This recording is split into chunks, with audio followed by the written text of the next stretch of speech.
Selamat datang kembali. Kali ini kita akan melakukan pembahasan mendalam soal isu yang penting banget, pengangguran di Indonesia. Kita punya beragam sumber nih, ada data BPS terbaru Februari 2025, terus analisis dari DPR RI Oktober 2024, sampai kajian soal dampak revolusi industri 4.0 dan AI. Jadi, ya misi kita hari ini itu membongkar akar penyebabnya, terutama buat anak muda, dan juga melihat solusi apa aja sih yang ditawarkan.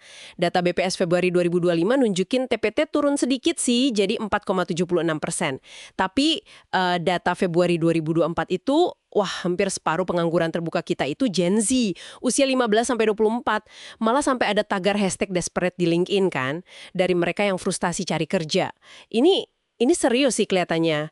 Yuk, kita coba urai bareng-bareng. Kalau lihat di ASEAN, data September 2023 itu bilang angka pengangguran kita nomor 2 tertinggi. Nah, ini kan jadi pertanyaan ya. Faktor utamanya apa aja sih menurut sumber-sumber kita? Betul. Ini masalah yang akarnya banyak ya. Sumber-sumber kita nunjuk beberapa penyebab utama. Yang paling sering disebut ya perubahan teknologi, revolusi industri 4.0, AI gitu. Otomatisasi itu kan gantiin kerjaan rutin. Ada studi menarik tuh. Agen layanan pelanggan kalau dibantu AI, bisa nangani 13,8% lebih banyak interaksi per jam. Itu kan gede ya peningkatannya. Wow, 13,8%. Nggak kecil itu. Tapi di sisi lain pasti bikin khawatir juga ya soal nasib orangnya gimana gitu. Nah, tepat sekali. Jadi, tantangan tapi ya sekaligus peluang baru juga. Selain teknologi, ada isu klasik. Ketidakcocokan keterampilan, apa ya? Skills mismatch. Ada gap antara skill pencari kerja, apalagi Gen Z, yang mungkin dianggap kurang pengalaman atau soft skills, kayak komunikasi gitu, sama kebutuhan industri. Dan yang menarik, data BPS dari 2019 sampai 2023 itu konsisten loh, lulusan SMK TPAT-nya malah paling tinggi. Nah ini dia. Padahal kan SMK harapannya lebih siap kerja ya secara teknis. Sumber kita ada kasih petunjuk nggak? Kenapa kok spesifik lulusan SMK yang paling terdampak selain soal skills mismatch umum tadi? Sumbernya nggak detail banget per jenis SMK ya, tapi arahnya ke kemungkinan kurikulumnya mungkin belum sinkron penuh sama kebutuhan industri yang berubah cepet banget. Apalagi ada teknologi baru. Ini nyambung ke poin ketiga, kualitas pendidikan dan relevansi pelatihan secara umum. Terus ada juga soal ketidakseimbangan pasar kerja. Angkatan kerja kita nambah terus, 153 juta lebih per Februari 2025, tapi lapangan kerja berkualitas tumbuhnya belum ngejar. Belum lagi faktor lain kayak perubahan struktur ekonomi, ya kan? PHK, hambatan regulasi, ketidakpastian ekonomi global juga ngaruh. Oke, jadi kompleks banget ya penyebabnya berlapis gitu. Ada teknologi, skill, pendidikan, kondisi pasar, regulasi. Nah, kalau akarnya serumit ini, terus langkah konkret atau solusinya gimana nih yang diusulkan sumber-sumber kita?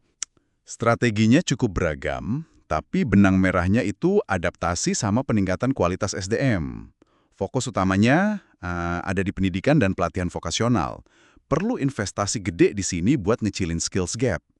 Caranya ya menyelaraskan kurikulum, perlu kemitraan erat antara pemerintah, industri, sama lembaga pendidikan. DPR RI juga spesifik mendorong penguatan hard skills ya, keahlian teknis, tapi juga soft skills kayak komunikasi, kerja tim. Itu penting banget. Pelatihan ulang atau reskilling dan upskilling itu juga jadi kunci buat hadapi AI. Jadi vokasi dan pelatihan ulang ya kuncinya. Betul. Terus, ada juga dorongan kuat buat numbuhin kewirausahaan. Ciptain ekosistem yang dukung, kayak inkubator bisnis, pendampingan, akses modal buat UKM dipermudah. Kebijakan pemerintah juga sentral banget perannya. Misalnya kebijakan fiskal, moneter yang pro pertumbuhan. Mungkin perlu juga ada fleksibilitas kualifikasi kerja buat Gen Z. Pengawasan aturan PHK juga perlu lebih ketat.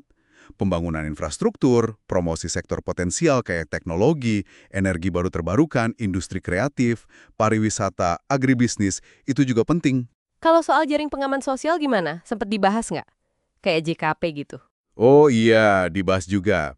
Pentingnya program jaminan kehilangan pekerjaan atau JKP itu disorot. JKP ini bukan cuma bantuan finansial sementara ya, tapi juga dirancang buat sarana upskilling atau reskilling. Jadi bisa bantu orang balik lagi ke pasar kerja.